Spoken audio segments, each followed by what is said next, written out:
अस्सलाम वालेकुम रहमतुल्लाहि व बरकातुहू। उम्मीद है कि आप हज़रत खैरियत से होंगे। आज कुर्बानी के ताल्लुक़ से कुछ हमारे बहुत करीबी हज़रत हैं, तो कुर्बानी के ताल्लुक़ से इनसे सवाल करेंगे कि कुर्बानी किस पे वाजिब है, किस पे वाजिब नहीं है, और अगर किस पे वाजिब है, अगर वो कुर्बानी ना कराए तो उसके लिए क्या हुक्म है। हज़रत से सवाल करेंगे। आइए। अस्सलाम वालेकुम रहमतुल्लाहि व बरकातुहू। वालेकुम अस्सलाम वरहमतुल्लाहि वबरकातुहू। खैरियत से हैं हज़रत आप? अल्हम्दुलिल्लाह। आपसे इस्लामी सवाल करेंगे हज़रत हज़रत, तो इजाज़त है? बिल्कुल।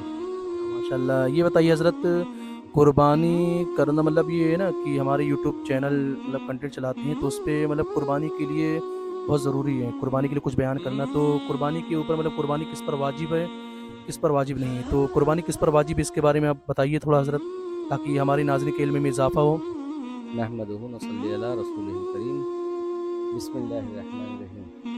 कुर्बानी जो है हर उस इंसान पर वाजिब है जिसके पास मौजूदा वक्त में जो हमने रेट पता किया है तकरीबन 45,000 कुछ रुपए, यानी वो चाहे ज़ेवरात हों, सोने चांदी मिला के हों या सोना चांदी हो, प्लस माल तिजारत हो या नकद 45,000 रुपये अगर किसी के पास है और कोई कर्ज़ वगैरह नहीं है तो उसके ऊपर कुर्बानी वाजिब, चाहे वो मर्द हो या औरत हो। अच्छा, बसा औकात ऐसा होता है, बहुत सारे मर्द ऐसे होते हैं कि 45,000 रुपये का वो मालिक नहीं होता है, मगर औरतें घर में ऐसी होती हैं कि वो लाखों रुपए का ज़ेवर रखती हैं। तो मर्द चूँकि अपनी तरफ से कुर्बानी नहीं करते हैं और ना अपनी औरतों की तरफ से कराते हैं। हालाँकि औरत के लिए ज़रूरी है, क्योंकि वो ज़ेवर रखने की वजह से उसके ऊपर कुर्बानी वाजिब होती है। और जिन हज़रात के पास भी, चाहे वो मर्द हों या औरत हों, जिसके पास भी 45,000 या माल तिजारत या सोना चांदी उसके मकदार उसी कीमत का हो, तो उसके ऊपर कुर्बानी वाजिब होती है। और ज़कात के निसाब और कुर्बानी के निसाब में एक फ़र्क ये है कि ज़कात का निसाब उसी वक़्त पूरा होता है जब वो हौलान हौल यानी साल गुज़र जाए, तब उसके ऊपर ज़कात फ़र्ज़ होता है। और कुर्बानी के लिए ये शर्त नहीं है, ये ज़रूरी नहीं है, बल्कि कुर्बानी के अय्याम में भी अगर उतने पैसे का वो मालिक होता है तो उसके ऊपर कुर्बानी वाजिब हो जाएगी। और कुर्बानी के 3 दिन हैं, जिसको यौम अय्याम नहर कहा जाता है, 10वीं, 11वीं, 12वीं। और अय्याम तशरीक वो 5 दिन हैं, 9वीं, 10वीं, 11वीं, 12वीं, यानी 9वीं के फजर से लेके 13वीं के असर तक ये अय्याम तशरीक कहलाते हैं। और अय्याम नहर वो 3 दिन हैं। और इन तीनों दिन में भी अगर कोई उस उतने निसाब का मालिक होता पैसे का, तो उसके ऊपर कुर्बानी वाजिब हो जाएगी। और जैसे हज़रत, कुर्बानी जिस पर वाजिब है, अगर वो कुर्बानी ना कराए तो उसके लिए क्या हुक्म है? अच्छा, जिनके ऊपर कुर्बानी वाजिब होती है वो तसाहुली या गफलत की वजह या जहालत या अनजाने में या जानबूझ करके अगर कुर्बानी नहीं कराते हैं अपनी तरफ से, तो वो गुनहगार होंगे।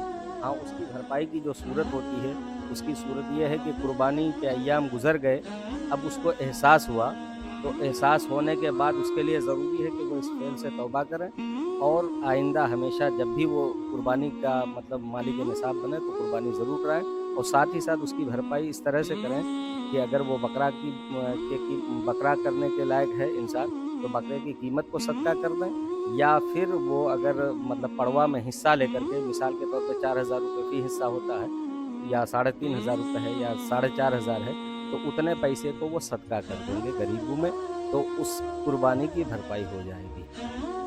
और हज़रत, ये जो जानवर में जो ऐब होते हैं, मतलब कुछ जानवर में पहले से बचपन से ही ऐब होते हैं, और कुछ जानवर में पैदा होने के बाद जो ऐब होते हैं, तो क्या उसकी उस जानवर की कुर्बानी करना कैसा है?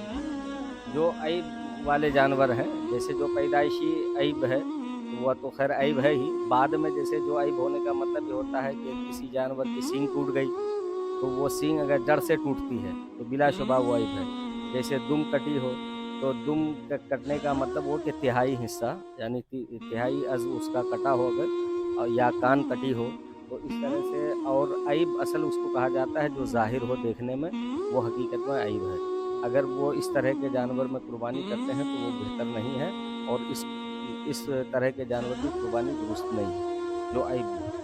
और जो मतलब हज़रत आपने बताया था कि जिसके ऊपर कुर्बानी वाजिब है और वो कुर्बानी नहीं कराए, तो उसके लिए क्या तौबा भी है? अब वो इस बुरे फ़ेल से तौबा करें, आइंदा वो अज़्म मुसम्मम करें कि इंशाअल्लाह अगर अल्लाह ने इस लायक बनाया। पहले देखिए अरकान इस्लाम जो हैं, जो भी चाहे नमाज़ है, रोज़ा है, ज़कात है, हज है, और फिर उसके बाद कुर्बानी का नंबर आता है। कुर्बानी का नंबर ये है कि मेरे सरकार से साहबा ने पूछा कि या रसूलल्लाह ये कुर्बानी क्या है? यानी अल्लाह ने पहले हुक्म दिया अपने हबीब को, फ़सल्लि लिरब्बिका वन्हर, ए महबूब आप नमाज़ पढ़िए और कुर्बानी करिए। तो साहबा को सरकार ने जब बताया, तो फिर साहबा ने पूछा या रसूलल्लाह इस कुर्बानी करने में क्या हिकमत है या हमारे लिए क्या फ़ायदा है? तो अल्लाह के रसूल ने फरमाया सुन्नत व अबीकुम इब्राहीम, ये तुम्हारे बाप इब्राहीम की सुन्नत है और सुन्नत के साथ साथ इसका फ़ायदा ये है कि तुम्हें कुर्बानी के जानवर के हर बाल के बराबर नेकी अल्लाह तबारक व तआला अदा करेगा। हत्ता के साहबा ने पूछा या रसूल अल्लाह क्या अगर कोई भेड़ करता हो, क्योंकि भेड़ में बाल के एतबार से सबसे ज़्यादा बाल भेड़ में होते हैं, तो सरकार ने फरमाया कि भेड़ के हर बाल के हर सूत के बराबर तुझे अल्लाह तबारक व तआला नेकी अता करेगा।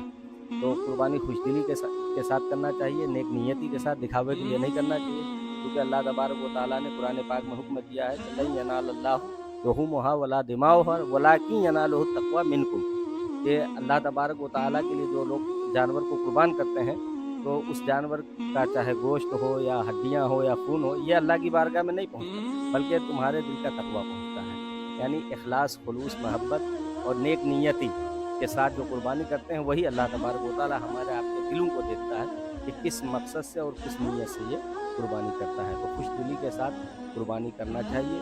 और हमारे आका सल्लल्लाहु अलैहि वसल्लम ने खुद अपनी उम्मत के लिए भी कुर्बानी कराई।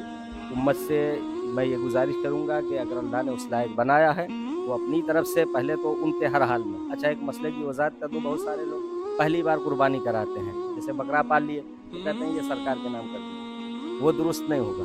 इसलिए दुरुस्त नहीं होगा कि अगर वो मालिक निसाब हैं तो पहले उनके ऊपर कुर्बानी वाजिब होती है, वो अपनी वाजिब की अदायगी करें। अल्लाह अगर उससे और ज़्यादा नवाजे, उस लायक और बना दे तो एक हिस्सा अपने लिए करें, एक सरकार के लिए करें, उसके बाद यानी पहले अपने ऊपर जो वाजिब हो उसकी अदायगी ज़रूरी है। हाँ, बहुत सही हज़रत ने बताया कुर्बानी के ताल्लुक़ से। मुझे उम्मीद है कि हमारी ये यूट्यूब फैमिली नाज़रीन को इंशाअल्लाह उनके इल्म में भी इजाफ़ा होगा। हज़रत ने बताया, बहुत अच्छा बयान किया इंशाअल्लाह। ठीक है, जज़ाकल्लाह खैर। ठीक है, अस्सलामु अलैकुम रहमतुल्लाहि तआला व बरकातुहू।